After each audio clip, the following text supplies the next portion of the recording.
Good evening again. And today we have very important topic to discuss, and it is all about something which is hitting the headlines these days, and that is we are targeting Aurangzeb's grave, and this is all about history because we've been witnessing this thing for quite a long time, and we have seen one thing that it's been almost 300 years, but nothing of the kind has ever happened. But now it is hitting the headlines just because. Ever since the movie Shaba was featured, right?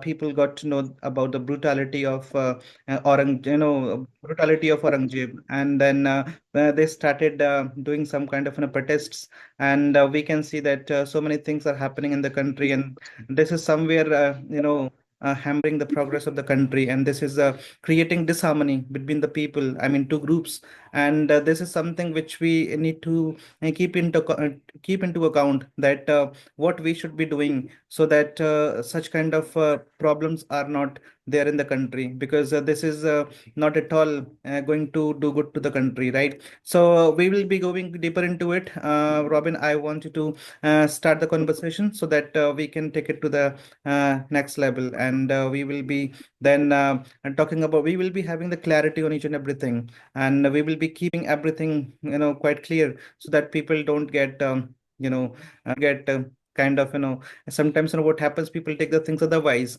but we are not going to be take any side. We are just talking about the things which are necessary for people to know, and how we can bring more clarity on it. We will be talking about it. Yes, over to you. Okay, good evening and good evening to everyone. Uh, this topic is, I think, very burning topic these days, and people are now criticizing, you know, one community, and they are targeting Aurangzeb's grave. And now the question which is, raising here is that whether we should participate in such activities, and if we do that, what is the basic purpose of doing that? Or if we are doing it with a rightful purpose, that it will bring harmony or it will create a certain peaceful environment, and therefore it's important to take certain important steps, then I think such steps could be even held justified. But the thing which we have to understand, and this is just possible when we do a self questioning, and the self questioning would be, how important such action is, especially when we target one community or target certain things, which is, heavily sacred. I mean, especially if you see it from the standpoint of other, right? And if we do that, then don't we think that we are creating chaos and disturbing tranquility of the society? See, we are living in a country where population is increasing by leaps and bounds. Yeah. And when you talk about services available for all these people is in disproportionate number, which means if we have, you know, uh, I mean, uh, patients, okay, in the country in a big number, then to service them, to treat them, we only have a very minimal and a handful, doctors at hands. And the same thing is, applied to the administrative force. Like we have a very limited number of administrative officers, police officers, to regulate the environment, to regulate society, and to try to control criminal activities, especially the number that we have right now is very, mammoth. So I think, we have to be very logical, and we have to be very discerning every single step we take, because our one single step, which is not congruous to the development process, I think it is we who deceive our own country in many ways. So, therefore, we have to decide right now, by our own reasoning, applying logic, how important these actions are, how important these operations are, which we call uh, some operation required to do a surgery of a country by just separating infectious part of the country away from the country, right? Now these things, I think, may be important, But how much important it is, I think we have to understand from our own personal understanding. We should not be manipulated. We should not be, I think, coming into terms, okay, with people's talk, and specifically the narrative which is set up by the media itself. Sometimes it happens, right? All these things we have to be very careful about before we take a final step. So since the discussion is all about, I mean, this is this Aurangzeb's grape, as it's being criticized and being targeted, is is a good step, or if it is, then what purpose it serves, or if it is not, then how we should understand it and how we should regulate these things in the society so that these things, I mean, could be, first of all, checked properly before it is demonstrated in the public domain. Over to you. It is said that ignorance is bliss. When you don't know anything about anything else, then you don't react the way you would be reacting once you've known it, right? So the same thing is happening. Before it, people did not know anything about it. I think now it was somewhere buried in the history, and people were not that much concerned about it. But ever since it came into light, people started giving it some knee-jerk reactions, and this is what we are witnessing these days.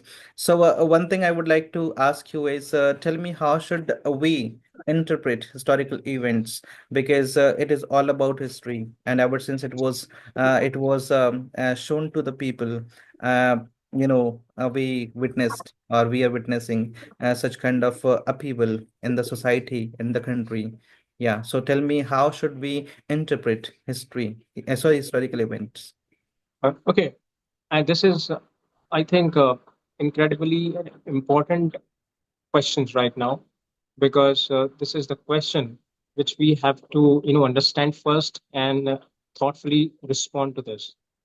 I mean, many things are procured before us in the name of some urgency that is to be tackled, okay, with a great efforts.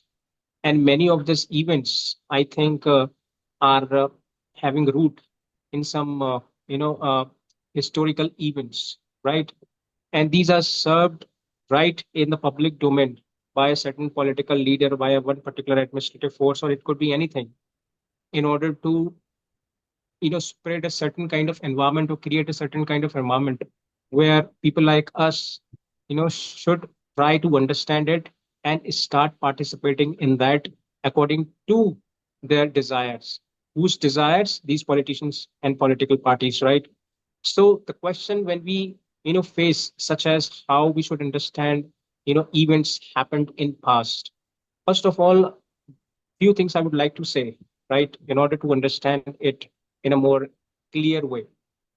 First, that every past event should be understood from the perspective prevailing then, which means that every past event has its own particular, social conditions, has own particular, economical and political conditions, which is far different from the conditions which is prevailing now in present, right? Yeah, As we often say rightly that change societies is going through continuous changes. Circumstances are continuously changing in our life too. yeah, Our decisions need to be according to these changes, right? And if we do not try to match our decisions with the changing condition of the society, it is likely that we might face some bad or negative consequences and other consequential things, right?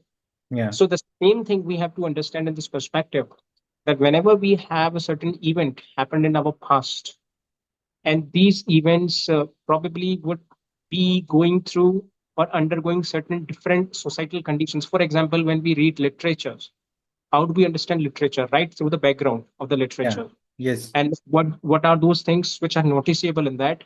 It's a social condition first, second, political conditions, economic environment, and overall transactions, especially in the ground of trade, and overall relationship that people then were, managing and handling, the overall, uh, corporations that people had earlier, the animosities and antagonisms that prevailed then among different communities. All these things are really important to scale. And once we understand how important it was, we are able to understand the event in its true picture, right? And then we are able to take a rightful decision, right? For example, I give you one example which is really important. I think this will clear many things to many people.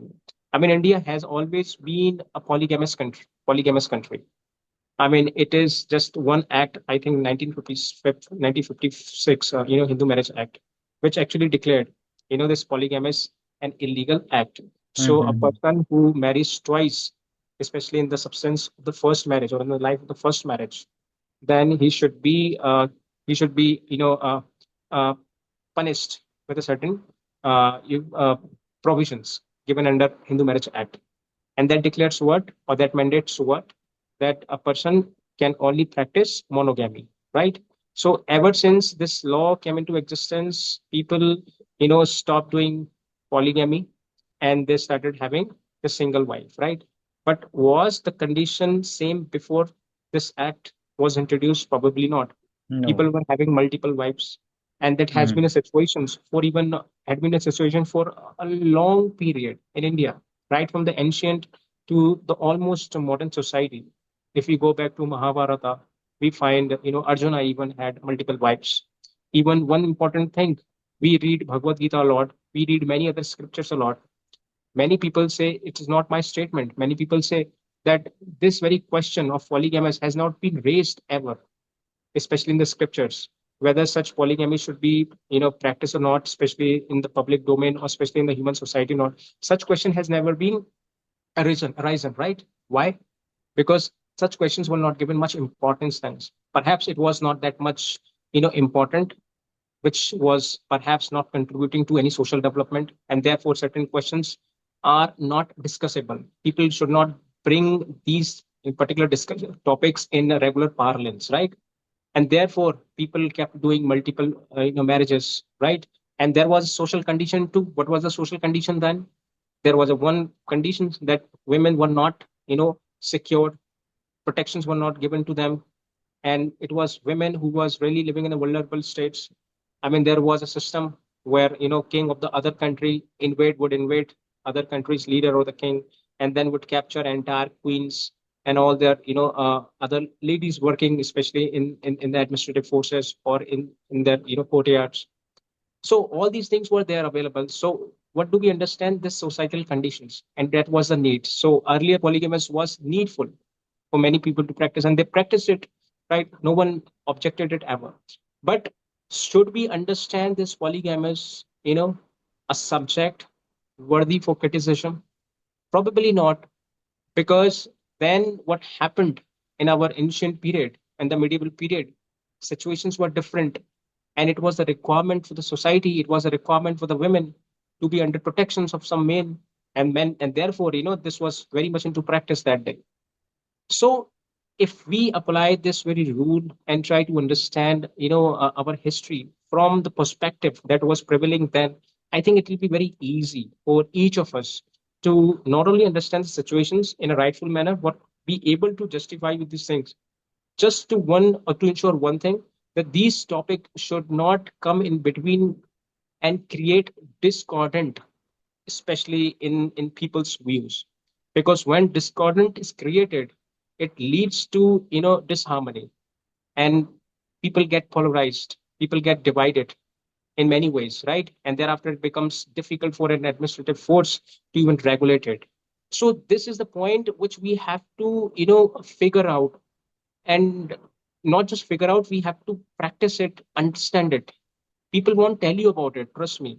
Politicians won't tell you about it. How we should understand that? It is our own conscience who should understand it, and understand all these things from our own perspective. How a certain event happened in past can contribute growth and development to today's condition. And if it ensures any form of development, even at the social level, political level, or economic level, or it boosts up economy of the country, or let's say it boosts up any defense system of this country, if we bring out certain past events right now, then it's all welcoming. We can go and participate, and we can encourage others to also participate in, right? But if it doesn't, then what is the logic to bring that on when we know that it is going to polarize the city, and this polarizations will then lead to disharmony in the society? Ultimately, it is the society will be facing almost the brunt of all that as a consequences, and then who will be held responsible for that? The politicians. However, Yeah. politicians will never come and take accountability on that because they have the powers. They have the power to manipulate the mind of the people, right? Media is in their hand. Everything is under, politicians. I'm not talking about just BJP. I'm talking about all politicians. So first of all, we have to be very clear on this part. So things are, understood in this way, and if we practice this, approach, there is a probability that we could actually ensure, rightful, participation in activities, because this should be coming out of our sense. What are those activities which deserves our participation? And if we participate in that with a good mindset, productive mindset, then yes, there is a possibility for something good to happen to the society. And I think then it'll be somewhere, I think, a right step, you know, when overall to the country's growth. So that's what I can say on this front. Over to you. Today when I was just doing my lunch, somehow I got saw a movie that is, you must be knowing that Sarabjit Singh. It was very you know debatable subject, dispute then. It was quite being debated, and people were. Do you know Sarabjit Singh? I've heard about it. Surabhi Yeah. Singh. So do you know anything about him? Yeah, he was in Pakistan custody. That's Yeah, Surabhi Singh, actually, right? he didn't go there on his own. He just went there because it was on the border, actually. So somehow he crossed that border and he didn't even realize that he was in Pakistan. And when he realized that he was in Pakistan, they just captured him and then took him to Pakistan, and then they just imprisoned him.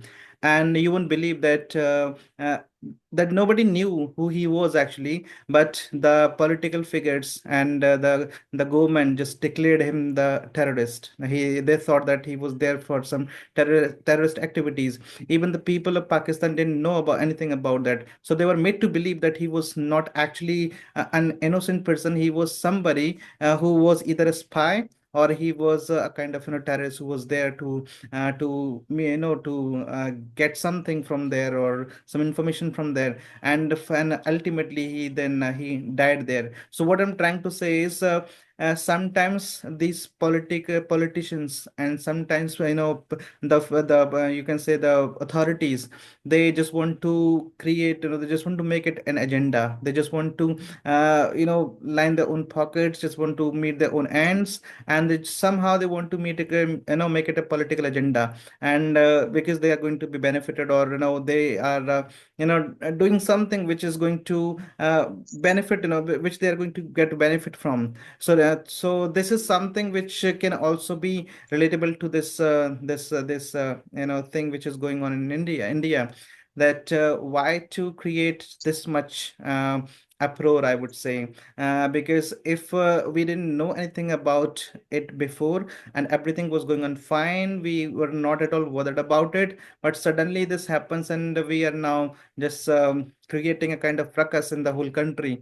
And this is not at all going to benefit us. And because I've known one thing, that when war happens, or when something unpleasant happens, both the parties get affected through this. So nobody is going to get benefit.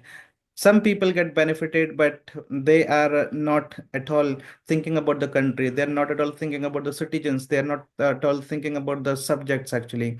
So the next thing which I want to tell me is that, in what ways historical events influence political agenda, as I've just talked about, that these political figures are somehow trying to make it very political, so that now, we have seen that we have tried a lot to strengthen the bond, but something happens, or somebody creates some kind of ruckus, and the relations, they get sour, actually. Right. And that's what keeps happening. And so now tell me, how, in what ways historical events influence political agenda? Okay, the time when we understand that all that we are shown by political leaders are not more than just narratives, I think that will be the time for us to celebrate our intelligence, to celebrate our, awakening. Unfortunately, and much to my surprise, politicians keep, incorporating these narratives in their policies, and they keep pushing it harder in the public domain, making it believable to all innocent people. And unfortunately, they almost gain success in all their attempts, ultimately leading our country to a abysmally state, which is, I think, a very uh, destructive, which is not visible now, but in upcoming or in the near future, people will experience the same. So the thing which I want to say is that when anything is served, especially uh, on behalf of politicians or political parties, or right from the politicians, I think we have to think it very carefully and need to respond it thoughtfully. And we can do this right now. And trust me, it is not that much a difficult task, which will require your immense energy to be involving in that, and only then you could be able to produce the results. It just requires your minimum efforts, where you have to just go with a certain kind of process, where you have to go and check and tally everything on your own part by doing self research. And once you do this, trust me, at the end you'll be able to conclude things up. The decisions that you get is your earned decision, and then you'll be able to take your final decision on that. Unfortunately, we really don't do that. What is served to us, we know it's a political narratives, but we really don't have anything to counter that political narratives. Because whatever we read, whatever we try to understand, for example, if we listen to news channels, then we are told the things which are somewhere uh, revolving around, you know, the perspective, you know, built by the politicians. We are not allowed to think beyond it, because we are not given much scope and room for understanding, because we are limited to only few objectives, we are limited to only few concepts. And since in the paucity of these things, I think we fail to understand and see the real picture working in the background of all these political events, right? So when we have a question how we should understand this, we need to first of all be very careful and understanding things very clearly. You can do it using your internet services. We have books available before us. Just by skimming through pages, you can really uh, gain a lot of knowledge, and this is applicable to everywhere, right? So, for example, if one narrative is built, then for countering that narrative, it all requires our bit sensibility through understanding about the same subject. So, give yourself a bit time, read about the topic or the concept, and then reach to the conclusion. This will clear up many doubts. And once our doubts are cleared, I think scopes are very less to be manipulated. Why do we have only minimal people in number who are able to see the right pictures of one narrative, who are able to see that deceitful, action by a political leader or by any businessman? Because they are able to comprehend things more clearly with the help of knowledge, with the help of their wisdom, with the help of their integrated understanding about the things, right? This is, I think, is very important, and I think this practice must be done by each and every person, because in this way we at least ensure that no particular agency could play with our mind and exploit our vulnerabilities. See, our mind is vulnerable. When I say I include myself as a public, as a layman person. Yeah, Now, when our mind is vulnerable, who's going to exploit it? Obviously, the one who's sitting at the top in the society.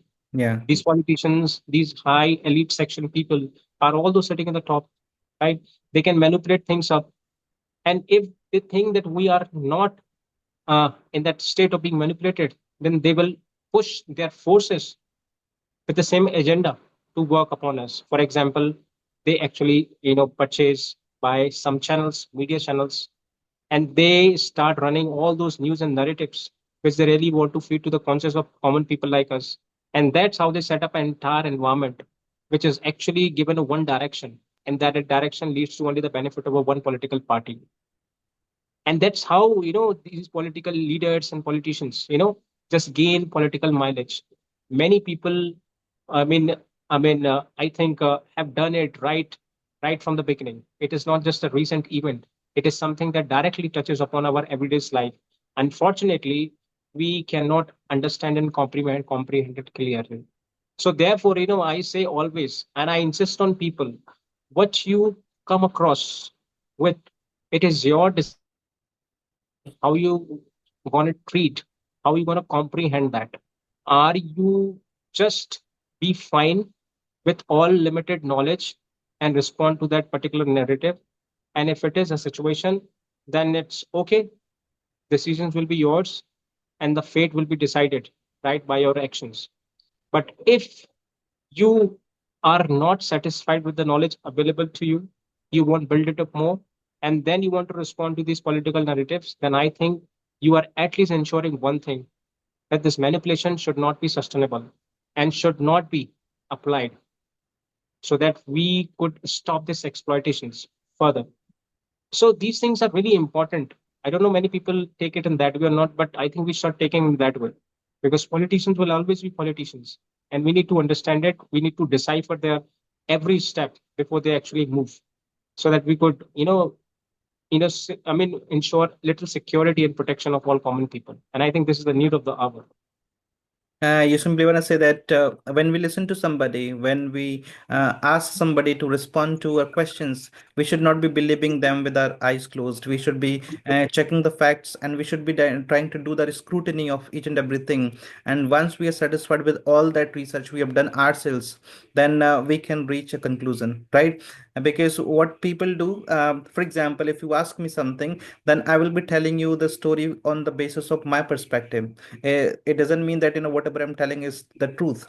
You have to check it. You have to check it. You have to check it on the basis of your your knowledge. And so if we don't actually know the things properly, and we don't try to research on them, I think we will always be falling prey to other people's narratives, right? So the best thing for us is to do a bit of research, and then we should be trying to reach the conclusion. We should not be believing things instantly.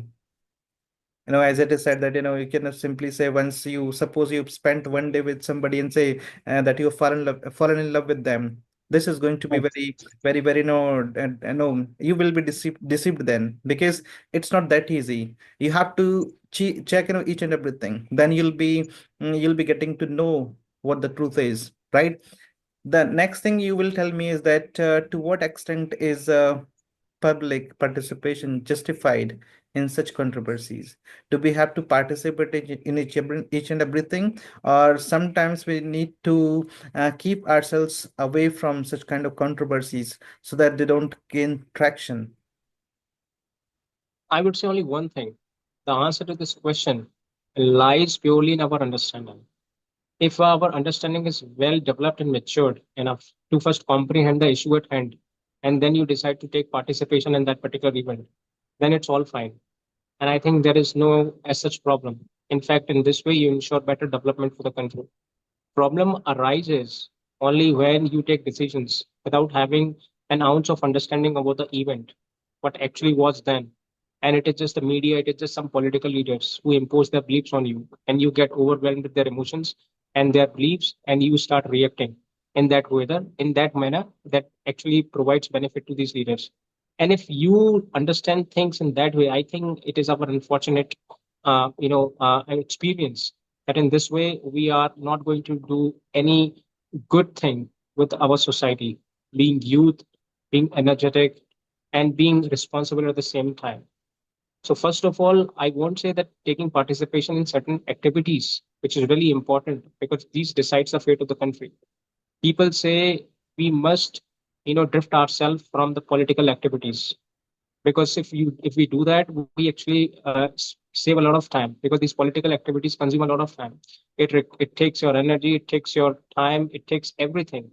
Many people say and suggest that it's better to participate in your personal goal and objective, work hard, and improve your overall well-being, improve your own personality, elevate your social standard, but never ever try to participate in this political leaders, because it's somewhere sucks your life.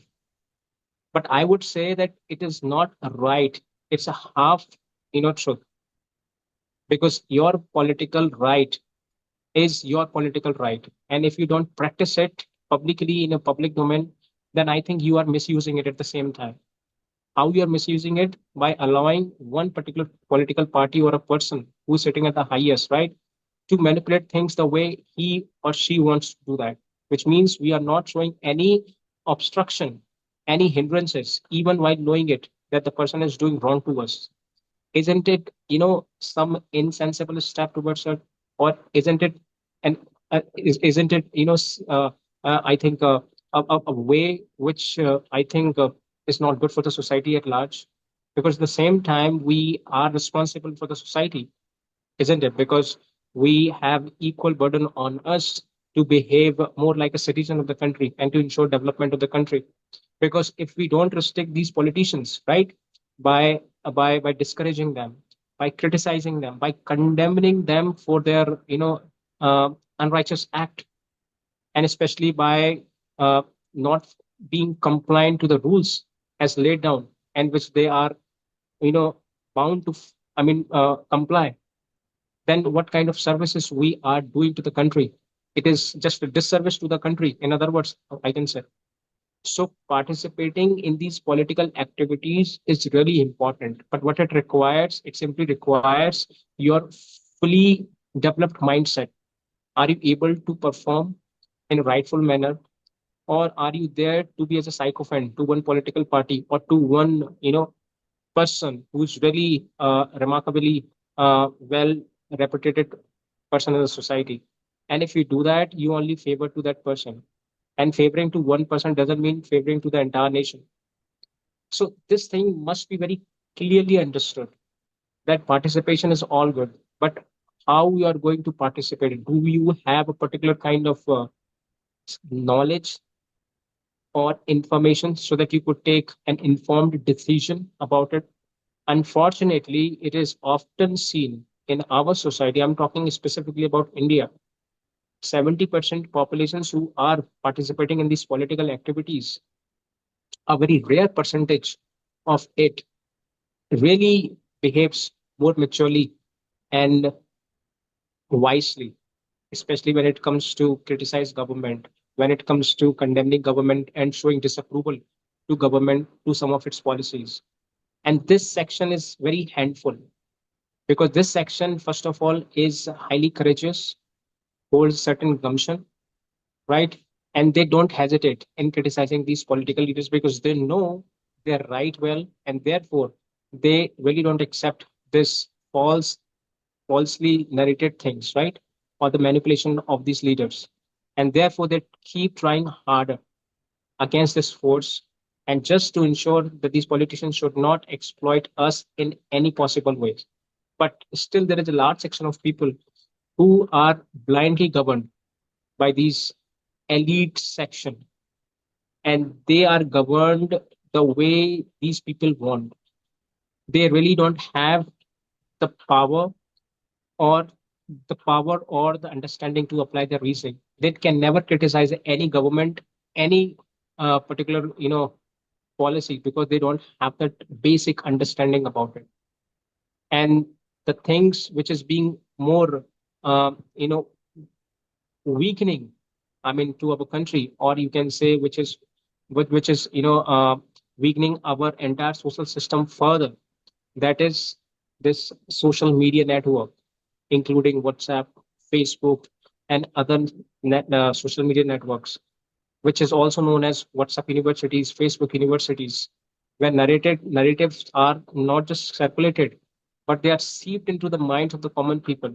To that Yes. extent, these people start understanding these things, taking it more seriously, and they do it without even giving a second thought before understanding these things, which means they never think that these narratives really need a certain correction.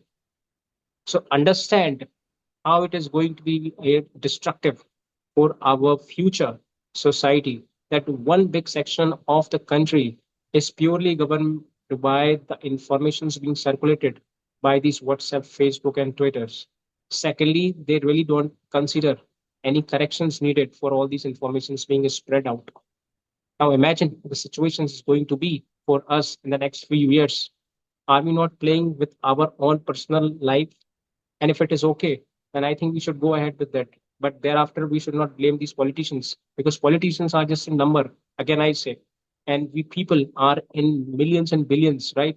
We still have the power, we still have the mind. All we require is to just exercise it in a rightful manner. And if we show this courage and criticize to something which is worth criticizing, I think in that way we ensure good governance. We actually remain intact only on the governance, and which is, I think, the most important thing, so that our mind should not be, taken away from the mood reasons which are really, you know uh, which should be discussed in the public domain. Yes. And two things I would like to add is that whenever you are showing your anger, whenever you are demonstrating, and whenever you are protesting, just because you are unhappy or you want just something like that, then we should always be ensuring that we are Yeah. not actually damaging the property. We are not damaging, we are not harming anybody. Because what happens, when these kind of protests happen, when these kind of demonstration happen, when people go against the government, then we see that a lot of damage, collateral damage. We see a lot of harm is done to people as well, and the property as well. One more thing I would love to say is that whenever we are going to participate in such kind of controversies, then we should be neutral actually. When we are having a kind of mindset that we are going to be religious in terms of participating in these controversies, then I think we can never justify our actions, because somewhere we have that lopsided attitude, and this is going to blind us actually. So we should be keeping an account that we are doing it after we have done a lot of research. We are doing this after we have thought a lot about the consequences. Because if we have that same thing in our mind, that because somebody is of this community and somebody is of that community, and somebody my religion this and my religious religion is that, then we are always going to have that one-sided attitude, and that is called lopsided attitude. And then we will not be able to decide what the right what is right and what is wrong, right? So we should always be maintaining that thing. We should be neutralizing ourselves from all those things, and then we should decide, and then we should be Right. participating in such kind of controversies. And this is how we can uh, do the best thing, and which is actually in the interest of people in the country, right? The next thing I want to ask you is, tell me, what are the most likely outcomes of such controversies? What will be the outcome and most likely outcome of such kind of controversies? See, outcomes purely dependent on and relied on our degree of participation that we ensure to particular political events or activities. Secondly, it is also relied on our thoughtful action, whether our participation was purely governed by our reasoning and it has no particular inclination towards any political parties or any particular person, or shows any partiality, then I think in this way we ensure at least a good outcome, a consequence which perhaps provides a better future for the society, right? But the other way around, which is a condition possible in this case, is that, as I told you in my previous part, that unfortunately a large section of people in our country are governed by just these narratives. And narratives are well rooted in historical events. The way it is served to us is all that decides our understanding about that event. So, for example, one movie comes in the theater, the way it is presented and projected is going to be a determining factor for our total, you know, actions or our sum total action. So, if one particular movie shows a certain degree of aggression against one community, and this should be well reflected through our behavior, especially those who have watched that video. Every time it happens, it's a human psychology. It is highly governed by emotions, and it is all play of it's all interplay of emotions and the things which is sub to us. Our psychology is not able to cope with these things because we don't have any coping machine. People who have a still strong hold on their emotions perhaps are able to understand things and dissect things more critically and may reach to a conclusion and then take a final decision, but it is not possible with the majority of the people, and therefore the outcome of certain events are always not always but probably uh, by and large bad to the overall health of a society and eventually for a country. Because when any event, you know, is taken as as a step of aggression, which actually multiplies animosity against one community, can we expect harmony to build up in the society? Possibly not, because this aggression, animosity, a developing antagonism only create polarization, only create division in the society. And ask and tell me one thing, which is, I think, very important and a crucial question: how we can earn a good score for the country and develop a country with this fragmented social system, with Yeah. this disintegrated social system, with this system which is almost leading to a permanent downfall. Because at the end of the day, we have to be unified. I'm not saying that unification means to unifying people who really don't deserve to be a part of this unification process, but at least those people who are really worthy people who have participated a lot, contributed much to this society at large, even if it is a matter of development, even if it is a matter of improvement of any kind of social system whatsoever it is. I think these people, regardless of their religion, regardless of their caste, must be brought before the public domain, and they must be complimented for their you know for wholeheartedly action. In this way, we not just inspire a large section of the people, but ensure this connectivity between people among different communities, and that's how we bolster this diversities. Our diversities, I think, is that is it's somewhere loosening just because of we have created this very mindset. This is not something which I think should even discuss here, but try to understand who have participated much to this contribution to development. You will say that we have numerous of people coming from all segments, all different backgrounds, and equally participated to the development of the country, right? Now we have to understand things from that standpoint, and in this way, we really ensure a better future for the country. A generation to come ahead would really enjoy this very tranquil uh, and peaceful environment. And peaceful in the tranquil environment only promote welfare of the people, development of the country. And contrary to this is this diversification, this increasing polarization, division, which is not going to give anything in return to us, right? One more thing I want to add before I end my part, especially as a response to this question.